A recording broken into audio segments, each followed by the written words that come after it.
Hello friends, स्वागत है आप सभी का एक बार फिर से हमारे इस YouTube चैनल में।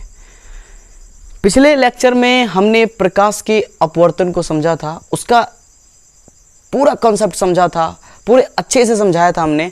आप लोगों को मज़ा भी आया होगा, सब लोगों को। जो लोग पिछले लेक्चर नहीं देखे हैं प्लीज़ देख लो सब लोग, उसमें आपको प्रकाश के अपवर्तन का पूरा कॉन्सेप्ट मज़े के साथ समझाया एकदम। आज क्या करने वाले हैं हम लोग? आज कुछ बेसिक बातें हम लोग सीखने वाले हैं जो आगे हम लोग यूज करेंगे, ठीक है। चलो, सबसे पहले प्रकाश की चाल, जो कि कल बता भी चुके हैं एक बार फिर, क्योंकि आगे इसका यूज करेंगे। जल्दी कर देते हैं। प्रकाश की चाल कल हमने पढ़ाया था। प्रकाश की चाल सबको पता है कि अलग अलग माध्यम में प्रकाश की चाल अलग अलग होती है। जैसे पहला अगर सबसे अधिक प्रकाश की चाल कहीं होती है तो वो है निर्वात। निर्वात में प्रकाश की चाल होती है 3 × 10⁵ किलोमीटर प्रति सेकंड। ये लिख सकते हो 3 × 10⁸ मीटर प्रति सेकंड। अगर यहाँ मीटर करोगे तो ये 8 हो जाएगा, ठीक है। दूसरा अगर हम कहें तो वायु यानी हवा में जो प्रकाश की चाल होती है, कल हमने इस बात को समझाया था, ठीक है। ये कितना होता है? तो ये निर्वात से थोड़ा सा कम होता है, थोड़ा सा कम, पर लगभग हम उतना ही मान लेते हैं इसे, ठीक है, कि 3 लाख किलोमीटर प्रति सेकंड। तीसरा में ये जानना होता है, ये एग्जाम में पूछे जा सकते हैं आप लोगों से, ठीक है, कि जल में प्रकाश की चाल कितनी होती है? तो जल में प्रकाश की चाल याद रखोगे सब लोग, 2.25 × 10⁵ किलोमीटर प्रति सेकंड, यानी 2,25,000 2,25,000 किलोमीटर प्रति सेकंड जल में प्रकाश की चाल होती है। और चौथा अगर बात करें हम तो वो होता है कांच में जो प्रकाश की चाल होती है वो होती है 2 × 10⁵ किलोमीटर प्रति सेकंड, यानी 2 लाख किलोमीटर प्रति सेकंड। आया बात समझ में? अब इसके माध्यम से और भी अलग अलग और भी माध्यम है, पर ये 4 बढ़िया माध्यम है जो हमें बार बार यूज करने में आएंगे। चलो, फील आ गया होगा सबको। अब क्या समझने वाले हैं? देखो, जब 2 माध्यमों की हम तुलना करते हैं, क्योंकि जब प्रकाश का अपवर्तन होता है तो सिंपल सी बात है कि 2 माध्यम होंगे ही, क्योंकि अपवर्तन कब होगा? जब वो 2 माध्यमों से होकर गुजरेगा। एक माध्यम में आ रहा हो, दूसरे माध्यम में चला जाए, एक माध्यम से आ रहा हो, दूसरे में समा जाए, तो वहाँ अपवर्तन होना ही होना है। यानी अपवर्तन होने के लिए 2 माध्यम चाहिए ही चाहिए। और जब भी 2 माध्यम होगा तो उसमें से एक माध्यम को बोलते हैं हम सघन माध्यम और एक माध्यम को बोलते हैं विरल माध्यम। अब सवाल कि सर किसको बोलते हैं सघन माध्यम और किसको बोलते हैं विरल माध्यम, आज इसी कॉन्सेप्ट को समझने वाले हैं, ठीक है। चलो समझते हैं। तो जब भी कोई 2 माध्यम हो, ठीक है, जब भी कोई 2 माध्यम हो, मान लो कि एग्जाम्पल के लिए ये कांच है, ठीक है, ये कांच है, ध्यान से समझोगे आप लोग। ये क्या है? कांच है। और ये क्या है? हवा है, यानी कि वायु है। ये वायु है और ये क्या है? कांच है। अब इन दोनों माध्यमों के लिए ये जो वायु और कांच है, इसमें से किसको विरल और किसको सघन बोलेंगे, ये इस बात पे डिपेंड करता है कि इन दोनों माध्यमों में किस माध्यम में प्रकाश की चाल अधिक है और किस माध्यम में प्रकाश की चाल कम है। बात आई समझ में? और जैसा कि सब लोग जानते हैं कि वायु में प्रकाश की चाल, ध्यान दो, वायु में प्रकाश की चाल 3 लाख किलोमीटर और कांच में प्रकाश की चाल 2 लाख किलोमीटर। सो स्पष्ट है कि यहाँ जो प्रकाश की चाल है वायु में वो क्या है? ज़्यादा है, और कांच में जो प्रकाश की चाल है वो क्या है? कम है। तो अब चलो समझाते हैं सबको कि इन दोनों माध्यमों की तुलना में किस माध्यम को बोलेंगे सघन माध्यम और किस माध्यम को बोलेंगे विरल माध्यम। समझोगे आप लोग? तो देखो, किसी 2 माध्यमों की तुलना में जिस माध्यम में प्रकाश की चाल ज़्यादा होती है, किन्हीं 2 माध्यमों की तुलना में जिस माध्यम में प्रकाश की चाल ज़्यादा होती है उसको बोलते हैं विरल माध्यम। यानी यहाँ पर इन दोनों माध्यमों में वायु जो है विरल माध्यम है। यानी कि सर जिसमें कम होता है उसको सघन माध्यम बोलते हैं। हाँ, जिस माध्यम में प्रकाश की चाल कम होती है उसको बोलते हैं सघन माध्यम। यानी यहाँ कांच सघन माध्यम है। बात आई समझ में? बिल्कुल आ गई होगी। चलो और समझते हैं हम लोग, ठीक है। हाँ, ये याद रहे कि किसी को नहीं कर सकते, जैसे केवल वायु पूछ दिया जाए आपसे, केवल पूछ दिया गया वायु कौन सा माध्यम है, तो नहीं बता सकते हो कि वो विरल है कि सघन है। उसकी तुलना करना पड़ेगा, उसको कंपेयर करना पड़ेगा किसी के साथ। अगर हम तुलना ही नहीं करेंगे तो हमें कैसे पता चलेगा कि ये ज़्यादा है कि कम है। अगर हम मान लो उसकी तुलना कांच से कर दिए तो हम कहेंगे कि वायु में ज़्यादा है, कांच की तुलना में तो ज़्यादा ही होता है। ये हो गया विरल माध्यम और ये हो गया सघन माध्यम।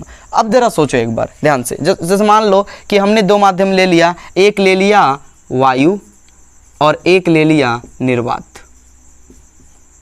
अब आओ, अब मज़ा आएगा सबको। ये है वायु यानी हवा, हवा, और ये है निर्वात। अब बताओ इन दोनों माध्यमों में किसमें प्रकाश की चाल ज़्यादा होती है? सबको पता है निर्वात में सबसे ज़्यादा होती है, तो इसमें ज़्यादा ही होगी, यानी ये ज़्यादा होता है इसमें। और इसकी तुलना में, इसके कंपेयर में, इसमें जो प्रकाश की चाल होती है वो क्या होती है? कम होती है इसके कंपेयर में, सॉरी इसके कंपेयर में। अब बताओ इसमें कौन विरल है और इसमें कौन सघन है? विरल किसको बोलते हैं? जिसमें प्रकाश बेचैनी से जाए, ध्यान दो, बेचैनी से जाए विरल होगा। जिसमें प्रकाश बेचैनी से जाए मतलब तेजी से जाए, बेचैनी से जाए विरल होगा। और जिसमें सहते सहते जाए, सहते सहते जाए मतलब कम कम जाए, यानी जिसमें प्रकाश की चाल कम हो उसको क्या बोलेंगे? सघन माध्यम। याद रहेगा, जिसमें प्रकाश की चाल बेचैनी में जाए उसको क्या बोलेंगे? विरल माध्यम। तो यहाँ पर निर्वात में प्रकाश की चाल ज़्यादा होगी हवा के कंपेयर में, तो इसको बोलेंगे विरल माध्यम और इसको बोलेंगे सघन माध्यम।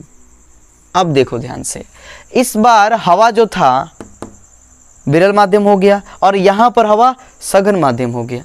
बात आई समझ में? यानी कि हमें तुलना करके ये पता करना होता है कि ये सघन है कि विरल है। ऐसे नहीं, ऐसे पूछ दिया गया कि जल कौन सा माध्यम है, हम नहीं बता सकते हैं।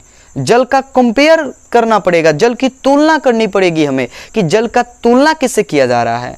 यानी कि वायु और कांच के लिए, वायु और कांच के लिए वायु में प्रकाश का चाल ज़्यादा है तो विरल माध्यम, वायु में प्रकाश की चाल बेचैनी में जाएगा विरल माध्यम। और समझते हैं, और समझते हैं, फिर इसका डिफिनेशन करेंगे हम लोग, इसको डिफिनेशन इसका समझेंगे। चलो ये मिटा दिया हमने, समझो सब लोग। जैसे मान लो हमने ले लिया क्या ले लिया सर? क्या ले लिया? चलो जल ले लिया हमने ले लिया जल और हमने ले लिया कांच। अब हमें पता करना है कौन विरल है कौन सघन है। आप खुद बताओगे, एक बार सब लोग अपने मन में आंसर लिख लो, अपने मन में आंसर डाल लो, फिर हम बताते हैं क्या होगा। जल और कांच में सब लोग सोचो, एक बार दिमाग पे जोर डालो कि कौन इसमें विरल है कौन इसमें सघन है। चलो सोच लिया सब लोग? वीडियो पॉज कर लो, ज़्यादा समय चाहिए तो वीडियो पॉज करो और सोचो, और फिर सोच लो तो वीडियो चालू करो और देखो। चलो देखो अब आप लोग, हम जानते हैं कि जल में प्रकाश की चाल कितनी होती है? जल में प्रकाश की चाल होती है 2.5 लाख, 2,25,000, 2.5 लाख नहीं 2,25,000, क्लियर? 2,25,000। और कांच में प्रकाश की चाल कितनी होती है?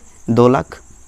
अरे भाई 2 लाख किलोमीटर प्रति सेकेंड। ये ना सोचिए सर 2 लाख क्या होता है, अरे भाई वही बोले कि 2 लाख किलोमीटर प्रति सेकेंड, 2 लाख और यहाँ 2,25,000 किलोमीटर प्रति सेकेंड। अब ये बताओ कि जल में प्रकाश की चाल ज़्यादा है कि कांच में? सर कहोगे सर जल में, यहाँ साफ सब दिख रहा है कि जल में प्रकाश की चाल ज़्यादा है, तो इसमें प्रकाश की चाल क्या है? ज़्यादा है। और इसमें प्रकाश की चाल क्या है? कम है।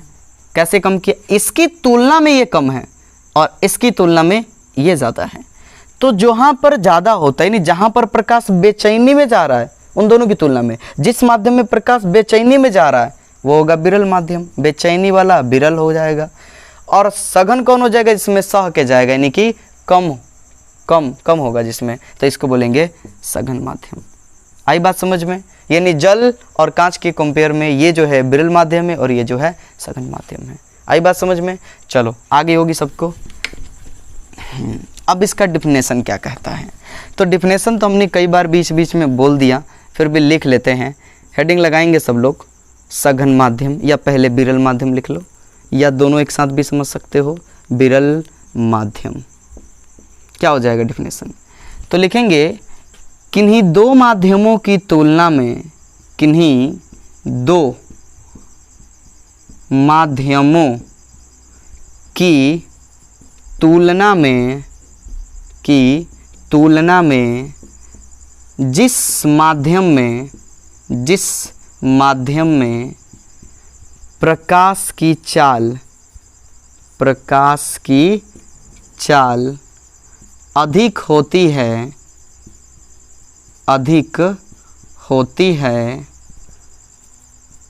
उसे विरल माध्यम कहते हैं। अधिक तो विरल माध्यम, उसे विरल माध्यम कहते हैं। आई बात समझ में सबको? और जिस माध्यम में कम होती है, यहीं पे लिख सकते हैं तथा, लेकिन तो विरल माध्यम का हेडिंग है, तो आप यही डिफिनेशन नोट कर लेना। इधर हम लिख दे रहे हैं सघन माध्यम का, सघन माध्यम। क्या लिखोगे कि जिस किन्हीं दो माध्यमों की तुलना में जिस माध्यम में प्रकाश की चाल कम होती है, अधिक की जगह क्या कर लोगे? कम कर लोगे। अधिक की जगह क्या कर लोगे? कम कर लोगे। कम होती है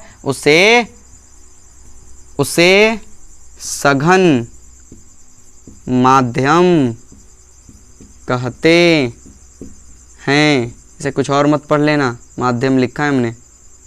आई बात समझ में सबको? यानी कि सेम डिफिनेशन नोट करेंगे कि किन्हीं दो माध्यमों की तुलना में जिस माध्यम में प्रकाश की चाल अधिक की जगह कम कर देना, जिस माध्यम में कम होगी सघन माध्यम, उसे सघन माध्यम कहते हैं। आ गया फील सबको? आ क्या होगा? चलो एग्जाम्पल के तौर पर अगर हम एग्जाम्पल की बात करें, उदाहरण के लिए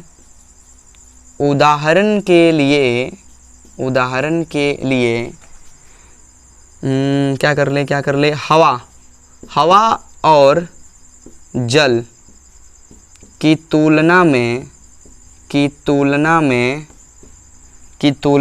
हवा और जल की तुलना में हवा जो है, हवा विरल, क्योंकि हवा में ज़्यादा होगा जल की तुलना में, तो हवा विरल माध्यम तथा जल सघन माध्यम है।